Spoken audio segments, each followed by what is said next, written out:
Hello, happy Wednesday. I am Meredith. I am here with our message for the 25th of October, 2023. We're using Tarot of the Owls for our message today. We've got the sun in Scorpio, the moon is in Pisces, and then we have Saturn, Neptune, Uranus, Chiron, Jupiter, all in retrograde. All right. Energy atmosphere, what's going on according to tarot? Our first two cards, starting off with the Emperor. Excellent energy there. Using our knowledge, using our our fire, our passion in a very stable way. He's number 4 out of the major arcana, accompanied with, ooh, nice, 8 of Swords. Well, hey. If you want to take a run at a mental trap, do it like an emperor. Do it in your passion. Do it with all of your knowledge. Bring everything you know to bear, or everything you think you know, and challenge yourself. The 8 of Swords is considered a mental trap kind of card, and it's a trap we can easily get ourselves out of if we consider our options differently. And oftentimes there's a rescue energy on this card, as if we're waiting for something or someone outside of ourselves to rescue us from the situation. And that's not likely to happen. This is all about us, our own self-nurturing, how we manage the voice of the ego, especially when it's thinking it's overqualified or thinking it's more than qualified. It's way less than qualified to handle whatever. We need to bring our soulful presence to whatever mental trap we have, and perhaps ask a new question like, what have I not considered? What could I consider differently? What's another way for me to look at this situation? And then allow our knowledge, our collective life knowledge, to rise to the surface right alongside our intuition. Let's see what's next, so that we can be solution oriented. Yeah, now we have the Hermit on the other side. So this is the quest beckoning card. Not the first time we've seen this card this week either. And here's the Hermit holding the lantern of enlightenment right into, as I've called it before, the void of our subconscious. We're taking a look around at what is lurking beneath the surface of our conscious awareness, because we want to identify whatever programs are running there that would keep us living smaller than we dream. This is a theme that's coming out of the cards this week. Next we have, excellent, the Knight of Wands. Perfect knight to put right in the middle of the reading, because there's all the energy of the wands: passion, fire, creativity, ambition, drive, enthusiasm, skill, talent, resourcefulness, all of this coming out of the suit of wands, and in group momentum, because the knights move energy between cards. So this 8 of Swords over here is not an energy that we are going to linger in, nor is it an energy that I feel we have much tolerance for, because whatever's rising to the surface, I sense or perceive an eagerness within us to settle that energy out and to do it once and for all. That's what I feel, once and for all there with the Emperor's energy, as the Hermit holds the lantern light on exactly the issue that needs our attention, or the challenge that needs our attention. And then we have the 5 of Swords. Yeah, we're looking for change. We want to change this mental trap, because we realize there's no winner going on here with the ego voice trying to, or attempting to, hijack the soulful presence in the moment and overcome the soulful presence. Not really an option. Not really a likelihood either, because when we are aware, consciously aware of whatever BS is going on behind the scenes, there's no way we can tolerate that anymore, and we're going to want to take action. So I really feel encouraged seeing the Emperor along with the Knight of Wands here. We're not going to leave this energy just kind of hanging out, dangling out there unresolved. We're going to resolve whatever needs our attention. Yes, to bring unity. There's the Lovers card. Great major arcana here in this reading. So we're going to make choices through heart-centered awareness in soulful presence, because this lantern light with the Hermit being looked over with the eye of an emperor is not going to allow us to stay stagnant or to stay trapped at all. And we're finally going to resolve some sort of inner debate between what the ego is saying and what the soulful presence is revealing.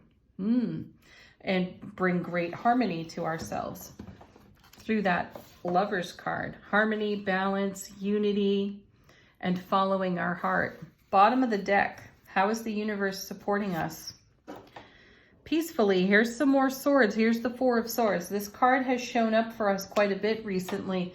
There's a lot of peace to be had in the now. Also a lot of grace as we prepare to make change. So we have the 4, the 5, and the 8 of Swords on the table. And we've got the Knight of Wands, rather impetuous, though quite dynamic, especially in the current momentum of the energy atmosphere now, because we're moving through this energy atmosphere like an emperor, taking a look at everything that requires our attention. And there's no rush for that either. Even though there's a swift moving energy at play here, we're not rushing through whatever life lesson is in evolution for our spiritual maturity now.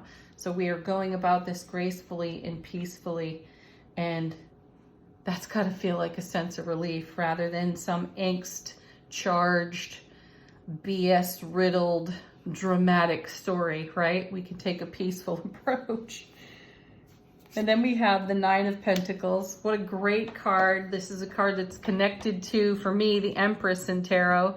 And this is the interdependent individual. This is someone who is not codependent. So we're shrugging off any codependent energies, looking beyond ourselves for answers. We're looking within for answers, and we're taking action on what we're discovering here. And then we have, look at this, more swords, 7 of Swords. This card is called the Thief in Tarot, and I liken it to asking the question of how are we robbing ourselves of joy? And it may be in the way that we have clung to this mental trap. So now 4, 5, 7, 8 of Swords in the reading. So our mental chatter could be doing a number on many of us and in a variety of ways. And we're showing up in the Emperor's energy with the swift movement of the Knight of Wands to bring harmony and unity through the Lovers card to everything that this lantern light falls on, so that we can settle it and resolve it once and for all. And then we have the Ace of Pentacles. Yes, because we have new adventures to embark upon. We have fresh starts and new beginnings that we wish to explore. So the old business, this old mental trap of whatever the ego is yammering on about right now has got to go. Otherwise, it'll keep us living small. And then that is followed by the 10 of Pentacles. Beautiful, 10 of Cups, beautiful card, because that's the Ace of Cups to the power of 10, love, bliss, joy, happiness on overflow. Talk about fulfillment. So whenever you run into a challenge in this process over here, in the first set of cards, bring your attention to what your 10 of Cups is all about. What does that look like for you? And that should refresh and renew your vigor to show up like an emperor and move through the challenging obstacle-like energies. All right, Angel Answers. Best deck going for answering questions, if you have them.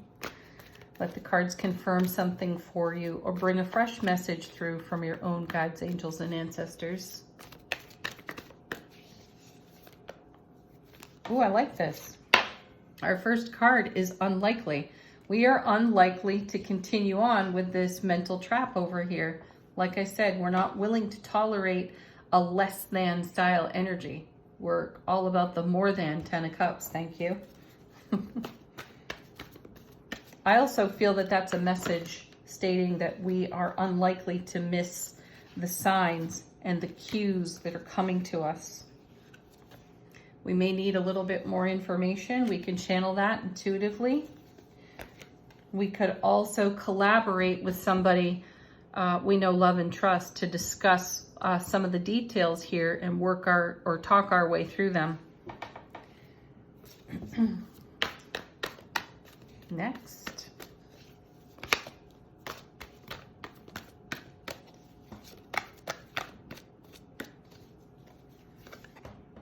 Another card we've seen recently too, Peaceful Resolution, and that's confirming our Four of Swords over there. And then we have Emphatic Success. Excellent. Keep doing what you're doing. It's working for you. Final word on the reading, Shaman's Dream Oracle. How is our soulful presence informing our waking consciousness? We've got the Further Gate, bold step forward. Yes, and that bold step is taking us right through our own Eight of Swords, Five of Swords to bring peaceful resolution and great happiness, harmony, and balance into the now. Have a beautiful Wednesday, everyone. Peace, happiness. Namaste.